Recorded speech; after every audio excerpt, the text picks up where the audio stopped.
Epistily faharoa any Tesaloniana, toko voalohany. Paoly sy Silasy ary Timoty mamangy ny fiangonana Tesaloniana izay ao amin'Andriamanitra raintsika sy Jesosy Kristy Tompo. Ho aminareo anieny fahasoavana sy ny fiadanana avy amin'Andriamanitra ray sy Jesosy Kristy Tompo. Tsy maintsy misaotra an'Andriamanitra mandrakariva izahay noho ny aminareo ry rahalahy fa mahamendrika isany satria mitombo fatratra ny finoanareo ary be ny fifankatiavanareo rehetra. Ka reharehan'ny tenanay ianareo eny amin'ny fiangonan'Andriamanitra noho ny faharetanareo sy ny finoanareo amin'ny fanenjehana rehetra izay manjoa anareo sy ny fahoriana izay aretanareo. Famantarana ny fitsarana marin'Andriamanitra izany mba hatao miendrika ny fanjakan'Andriamanitra ianareo sady izany koa no iaretanareo fa zavatra marina amin'Andriamanitra ny hamaly fahoriana izay mampahory anareo ary ny hanome fitsaharana anareo izay hampahoriana kosa mba amin'ny tenanay raha iseo Jesosy Tompo avy any an-danitra mba amin'ny anjeliny ny heriny. Amin'ny afo mibedadeda hamaly izay tsy mahalala an'Andriamanitra sy izay tsy manaiky ny filazantsara an' Jesosy Tompontsika dia olona izay arahany famaliana marina dia fahaverezana mandrakizay avy amin'ny fanatrehan'ny Tompo sy ny voninahitry ny heriny. Raha tonga izy mba hankalazaina eo amin'ny olony masina sy hikakana eo amin'izay rehetra mino amin'izany andro izany satria ninona ny fanambaranay taminareo. Ary izany no angatahinay mandrakarivany aminareo mba ataon'Andriamantsika ho miendrika ny fiantsoana ianareo ary ho tanterahina amin'ny hery ny fankasitrahana tsara rehetra sy ny asan'ny finoana mba hankalazainao aminareo ny anaran'i Jesosy Tompontsika ary ianareo ao aminy kosa araka ny fahasoavan'Andriamantsika sy Jesosy Kristy Tompo. Epistily faharoa any Tesaloniana, toko faharoa. Ary mangataka aminareo izahay ry rahalahy ny amin'ny fiavian'i Jesosy Kristy Tompontsika sy ny anangonana antsika ho eo aminy mba tsy halaky ho etsiketsehina amin'ny saina na ampitahorina ianareo na amin'ny fanahy na amin'ny teny na amin'ny epistily izay toa avy aminay milaza fa efa miandoha ny andron'ny Tompo.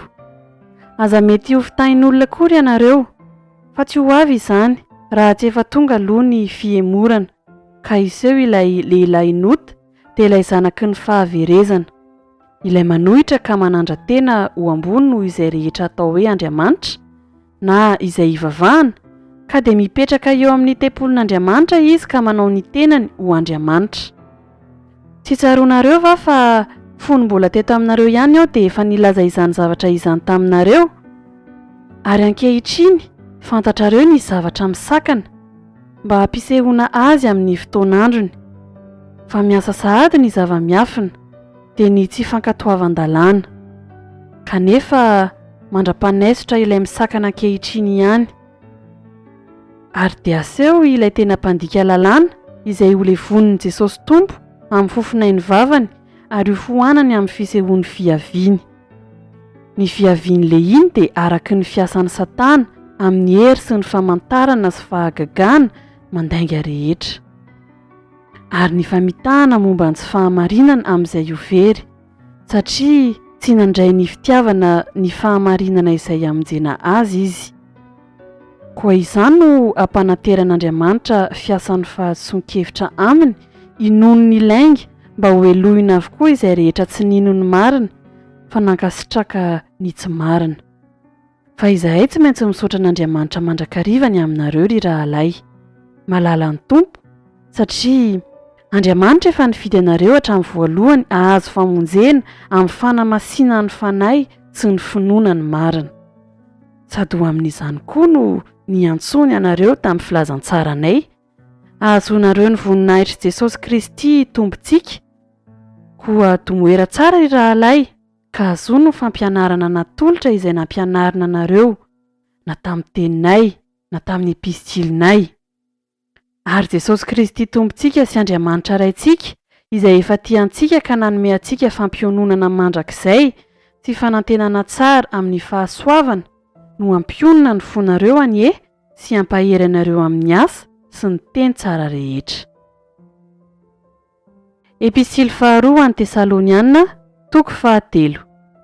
Farany ry rahalahy, mivavao anay mba andehana ny tenin'ny tompo faingana ka ankalazaina toy ny eo aminareo, ary mba ho vonjena ho afaka amin'ny olona hafahafa sy ratsy fanahy izahay, fa tsy hiary manana finoana avokoa ny olona rehetra. Fa mahatoko ny tompo izay ampahery sy hiaro anareo tsy ho azony ratsy. Fa izahay matoky anareo ao amin'ny tompo, fa izay zavatra andidinay dia efa ataonareo sady mbola ataonareo ihany koa. Ary ny tompo aniany tsy lalana ny fonareo ho amin'ny fitiavana an'Andriamanitra sy ho amin'ny faharetan'i Kristy.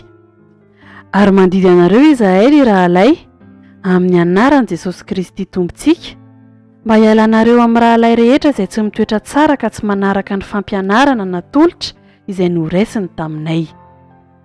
Fa ny tenanareo mahalala izay tokony hianaranareo anay, fa nitoetra tsara teo aminareo izahay. Ary tsy nihinana foana izay hanin'olona, fa niasa andro aman'alina tamin'ny fikelezanaina sy ny fisasarana mba tsy hahavaky tratra na dia iray akory aminareo aza. Tsy nohony tsy hanananay fahefana nefa, fa mba hatolotray aminareo ho fianaranareo ny tenanay. Fa fony mbola teo aminareo ihany azy izahay dia nandidy anareo hoe raha misy tsy mety miasa dia aoka tsy hihinana izy. Fa renay fa misy ny sasany eo aminareo tsy mitoetra tsara ka tsy miasa akory, fa mivezivezy foana mirarany an'olona. Ary izay manao toy izany no didinay sy anarinay eo amin'i Jesosy Kristy Tompo, mba hiasa tsara amin'ny fiadanana ka hihinana izay azy ihany. Fa ianareo ry rahalahy, aza ketraka amin'ny fanaovan-tsoa.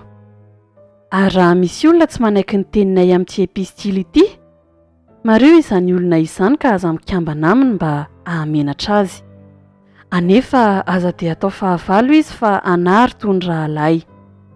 Ary ny tompon'ny fiadanana ane hanome anareo fiadanana mandrakariva amin'ny zavatra rehetra, ho aminareo rehetra ny eny tompo. Ity no veloma ataon'ny tanako, izao Paoly, izao no famantarana eo amin'ny epistily rehetra, izao no soratra. Ho aminareo rehetra ny eny fahasoavan'i Jesosy Kristy Tompontsika. Amen.